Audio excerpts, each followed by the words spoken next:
Hey you guys, Dave Hawkins here, former T-38 instructor pilot with a part 3 lesson on instrument flying for VFR pilots. And today is just going to be a continuation of the theme. I really want VFR pilots to know what to do if they get into the clouds, into the weather. It can be a very dangerous situation for VFR pilots because they haven't had instrument training. And so this will help you stay safe if you are out there flying and you do get into a fog bank or clouds or whatever. You can get out of it safely. So today we are going to take off from a different location, Newark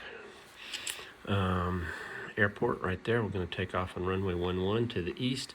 We'll fly by the Statue of Liberty and come over here to LaGuardia and shoot the instrument approach. I'll show you some visual turns and visual references and compare those to the instrument references on the attitude indicator, and just to cement that firmly in your mind. Okay, so here we are in the flight simulator. We're going to set the visual map also so we can see LaGuardia when we get airborne.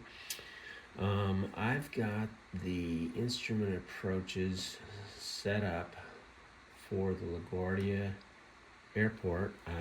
If you look over here at the instrument approach, you can see that the localizer frequency is 110.5, the course is 044, the intercept altitude is 1700, decision height 283, required weather 300 feet and 3/4. And so we got everything we need to know to fly that approach. And so now we're just going to take off, fly a little bit visually, and then transition to instruments and shoot an instrument approach. Notice that how much space there is between the glare shield and the horizon. When we're flying visually, the outside horizon is our control instrument. That is the thing we reference to stay straight and level. Wings level, nose up or down or level, and that's what we use. But when we get in the clouds, we no longer have that, and so we have to transition to this instrument. This instrument becomes God for us. Notice that the dot is exactly on the horizon. Notice where the horizon is for visual. Compare it with this. And you can also notice that our heading, altimeter, all the rest of it. But these are the things we're going to emphasize. Okay, so we're going to run the power up. You can see the tachometer over there. We'll do a good run up, and there's a couple of steps that pilots learn. I'm not going to go through all that right now. We're just going to take off, and I'm going to show you these things. So I'm steering to try to stay on the runway center line. It's a little squirrely in the sim. 50 knots. Rotate. Flaps up. And now what you always do, whether you're flying VFR or IFR, is trim to try to get hands-off control.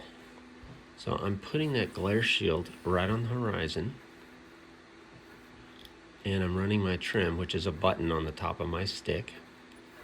You can set it to whatever you want, but that's what I use. And that's pretty good. I'm going to go ahead and level off right there at about 300 feet, because the first thing I want to do is some sightseeing. And leave that power up to accelerate. Let's get back down to 300 feet. Okay. 300 feet. I'm still not trimmed for level flight. See, I had to push over some to get level flight, and I got a pretty high power setting, so I'm flopping around quite a bit here. Let's see. Let's get this thing trimmed out for level flight.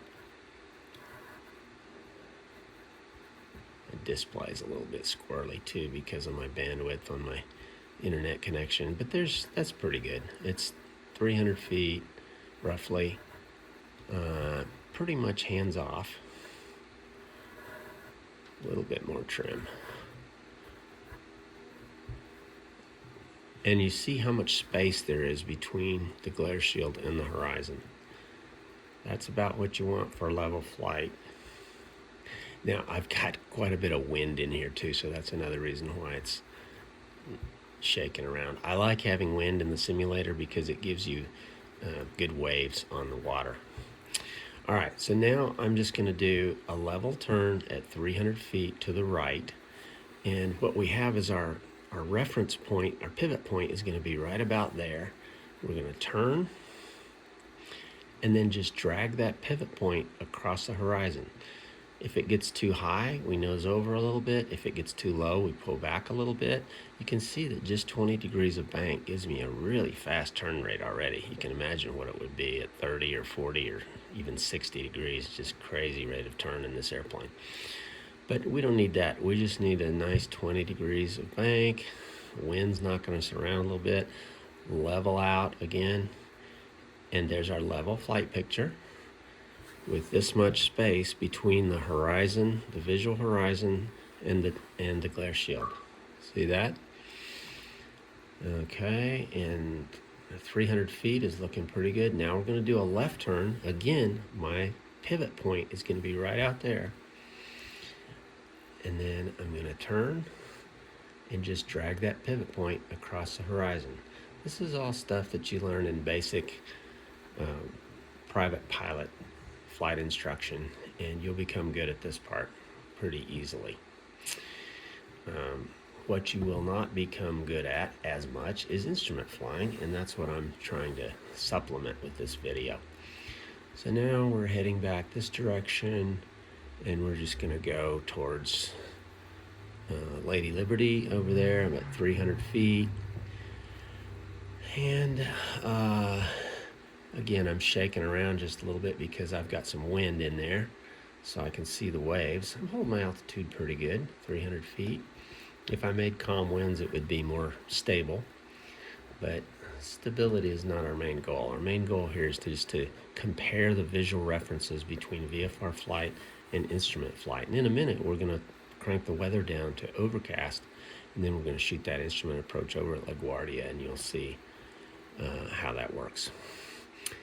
Okay, so there is Lady Liberty up there. We won't take a lot of time chasing her. But I just kind of always like sightseeing a little bit when I'm out here. I'm going to come over here and take this off so I can see where LaGuardia is.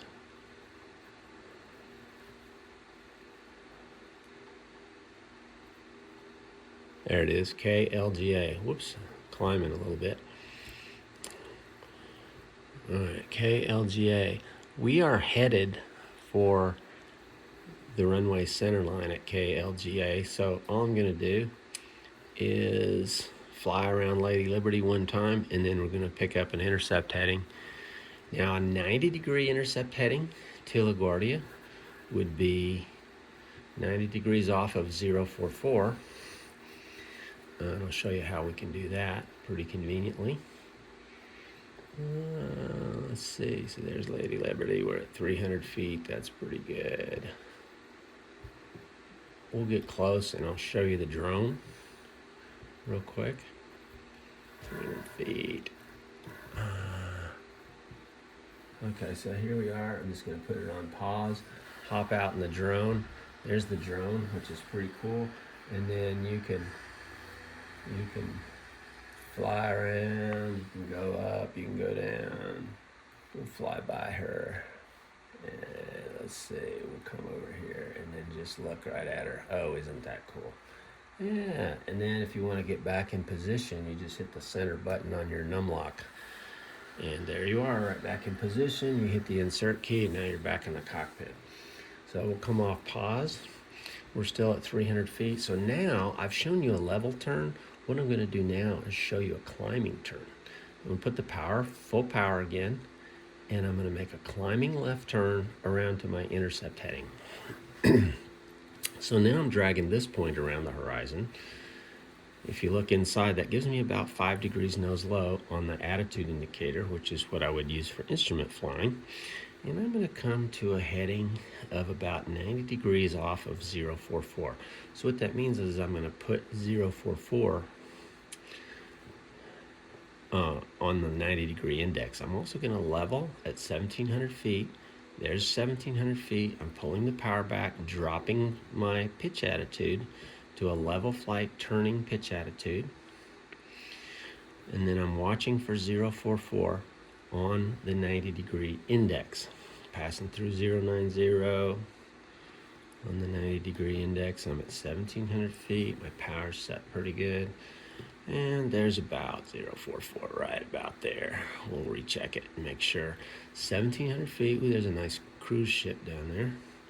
So now I want to retrim. Make sure I'm trimmed level, hands off, power's back just a little bit. 1,700 feet, and 044 is right on my 90-degree index. That means I'm headed straight for the center line at LaGuardia. Now, I really don't want that radical of an intercept heading. I want to cut it to about a 45-degree intercept heading. So let's make a left turn, and we'll come to about 090, and that'll give us a pretty good intercept heading. 090. Yeah, that'll give us a good enough intercept heading. Now I'm heading for, let's come to 095 actually. That'll give us a little bit more of an intercept heading. Now, we're just about to put it on pause. In fact, I'll go ahead and put it on pause. Let's change the weather. And we're going to go totally overcast. Give us some more light here. And overcast.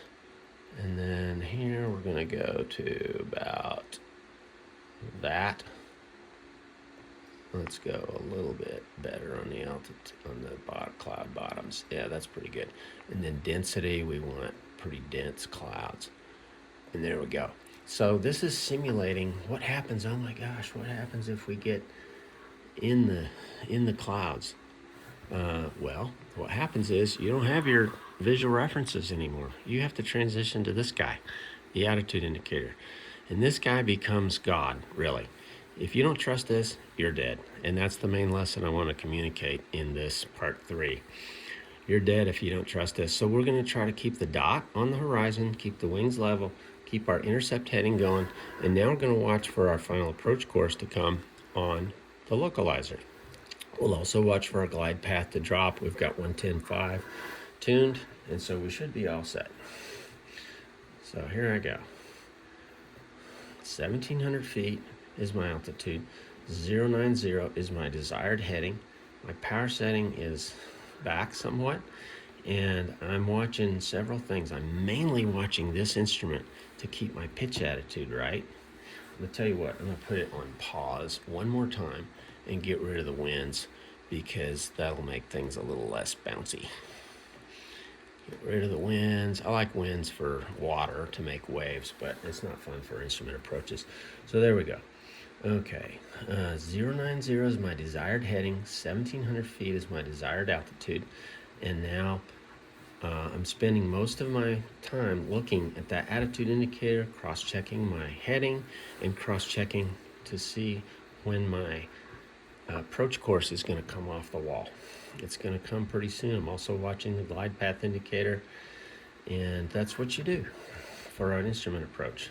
Everything's all set up. We're on a nice intercept heading, and what you want to tell yourself constantly during instrument flight is, where's my dot? Is it on the horizon? Okay, yes, it's on the horizon. It's actually about 1 degree nose high. I want 1 degree nose high. I want 090 my heading. This is what I tell myself while I'm flying instruments. 1 degree nose high, 090. And if you fly a precision approach radar, the radar controller will talk to you like this. They'll say, okay, heading 090, above glide path, below glide path. They'll tell you these things constantly. But we're flying an instrument approach, so we just tell ourselves that, okay? So that's what I'm telling myself constantly as I'm flying here. There comes the localizer off the wall. So I begin my left turn. I'm going to limit my bank angle to 15 degrees, and I'm going to come over to approximately 045. That would be my exact heading, and there it is. There's 045, keeping my nose about 1 or 2 degrees above the horizon. Now, I didn't end up exactly on the approach. I'm a little bit to the left of it, so I'm going to go ahead and come right just a little bit. I'm going to use about 048 for my heading. My altitude is perfect, 1,700 feet, 048, and now I'm watching for the glide path to come down, okay? That's this bar up here. And you can see my localizer bar is just about centered. 048 is working pretty good for me. 048 and 1 degree nose high gives me 1,700 feet. Looking pretty good. Now I'm on course, so I'm going to come back to 045 because with 0 winds, 045 should keep me on track. So there's 045, 1,700 feet. Again, I'm trimming to try and be hands-free. Okay, 045, I'm doing pretty good. Doing pretty good. We're just tracking inbound on the localizer. Now come to 044, 044, 045, somewhere in there. And we're just waiting for that glide slope needle to drop. You can look over at the VFR map and see how close we are to LGA. Should be coming down any minute now. 1,700 feet, 045.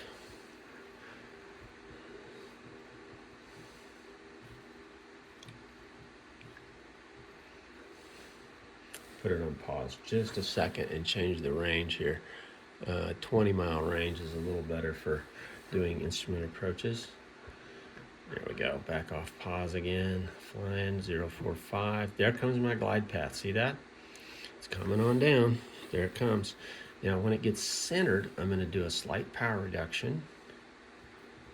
There it is, centered, power's coming back, and my new pitch attitude is about 2 degrees nose low. That's my guess as to what will hold me on glide path. And I'm gonna trim to make that hands off. And my heading is going to be about 042, 2 degrees nose low, looks about right. It's working pretty good. And 043, I would say, is pretty good for my heading. Maybe 3 degrees nose low, somewhere between 2 and 3 degrees nose low, probably 2 degrees. Nose low is about right. Now I have to drop a little bit. I'm already seeing the ground. I'm at 300 feet. Okay, I'm a little below glide path. Okay, there is the runway environment. So I can go outside again, come visual, power comes off, flaps go to full. There's the runway, visual environment. Now I'm just doing a visual landing. Runway starts to fill up the windscreen.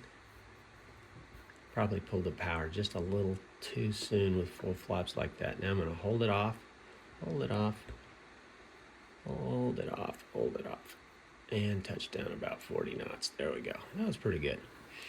I'm pretty proud of myself on that one. Did that one real nice. So we'll stop here. I'll put the brakes on and debrief.